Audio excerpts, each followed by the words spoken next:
Ten. Ay. Ay. Ay, pantaray. Mga ganyan ka pa. At taray na mukha mo. May lagat kayo ba? Yung ate ay yung bunso. Papakita ko to kay Paolo. Yan.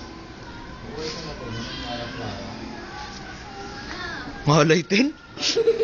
Tapos yan. Sa bahay namin.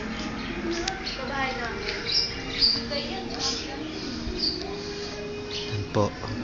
This is our house. Yan.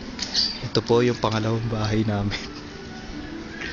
At ito yung bahay ng katulong namin. Yan. Ito po yung gwapo.